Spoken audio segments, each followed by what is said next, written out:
Hey guys, how you hope कि आप अच्छे होंगे। और एक बड़ी बात ये है कि नीट री एग्ज़ाम को लेकर के यहाँ पे हम बात कर रहे हैं। और नीट री एग्ज़ाम को लेकर के बात इसलिए करना ज़रूरी है कि नीट री एग्ज़ाम होने की प्रोबेबिलिटी धीरे धीरे लग रहा है ऐसे ख़त्म होती जा रही है।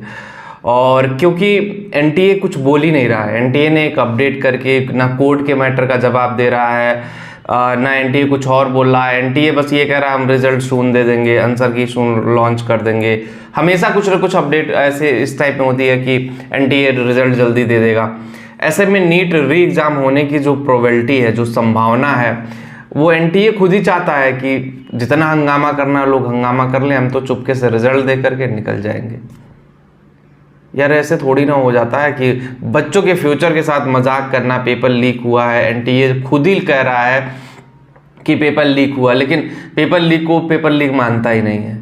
एनटीए खुद लिखता है कि हाँ पेपर आउट हो गया था, बाहर आ गया था, लेकिन सारे स्टूडेंट अंदर थे एग्जामिनेशन सेंटर में, तब पेपर आउट हुआ था, उससे पहले नहीं आउट हुआ था। तो एनटीए जब इस बात को खुद मान रहा है कि भाई पेपर तो लीक हुआ था, लेकिन आप उस पर भी सफाई दे रहे हो कि नहीं सारे स्टूडेंट अंदर थे तब पेपर लीक हुआ। कितनी प्रोबेबिलिटी है कि भाई सारे स्टूडेंट अंदर थे? क्या उससे पहले भी पेपर, अगर ये माफिया हैं तो उससे पहले भी ये पेपर लीक किए होंगे? अब एक और हल्ला चल रहा है कि ये बोनस नंबर मिलेगा, 15 नंबर बोनस मिलेगा। क्या बोनस से क्या फ़ायदा भाई? जो पास हो रहे होंगे नकल माफिया, वो तो 15 नंबर बोनस लेके और भी रॉकेट की तरह उड़ लेंगे और भी पता नहीं कहाँ चले जाएंगे।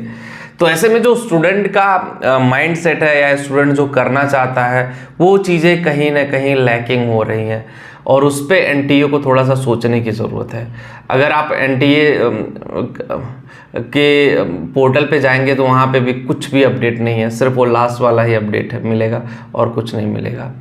ऐसे में कहीं ना कहीं सुप्रीम कोर्ट को भी में अगर बहुत सारी याचिकाएं दायर होती हैं, बहुत सारे स्टूडेंट जाते हैं, पेरेंट्स जाते हैं, तो ही जाकर के कुछ बात बन पाएगी। अदरवाइज कुछ बात बनना मुझे मुश्किल लग रहा है। अभी हम लोगों ने इतना प्रयास किया, इतनी सारे वीडियोस बनाए, इतनी सारी चीज़ें किया, लेकिन अभी भी देखो जब तक रिजल्ट अनाउंसमेंट ना हो जाए और रिजल्ट अनाउंसमेंट एडमिशन का प्रोसेस ना स्टार्ट हो जाए, तब तक आप कुछ कह नहीं सकते हो। लेकिन एनटीए अभी शांत है और एनटीए का खामोशी का मतलब कि वो नहीं चाहता है कि री एग्ज़ाम हो।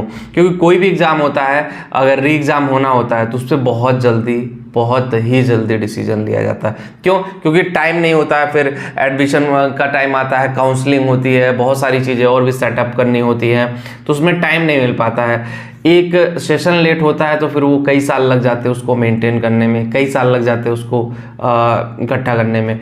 तो ऐसे में जो स्टूडेंट है, जो काफ़ी मेहनत किए होंगे, जो इस साल एमबीबीएस में एडमिशन जिनका होने वाला था, ये नकल माफिया उनका एडमिशन नहीं होने देते। देश के युवा जो हैं वो परेशान हैं। देश के युवाओं में मतलब एक क्रेज होता है कि हाँ मुझे डॉक्टर बनना है, एक अच्छा डॉक्टर बनना है। भाई वो पैसा दे के, घूस दे करके अगर जो डॉक्टर बनेगा, वो कहाँ से अच्छा डॉक्टर बनेगा? क्या आपका ट्रीटमेंट करेगा? वो अपना ट्रीटमेंट कर ले बहुत है, ना कुछ सीखेगा, ना अच्छा डॉक्टर बनेगा। तो जो गरीब घर के बच्चे हैं, मिडिल क्लास फैमिली के बच्चे हैं, वो जब जाते हैं तो उनके अंदर एक जुनून होता है कि हाँ मेरे को डॉक्टर बनना, और वो एक अच्छे डॉक्टर बनते हैं। और ये पैसे दे के बस नर्सिंग होम खोलते हैं, उसमें फेक चीज़ें चलती हैं और बस इट्स ओके।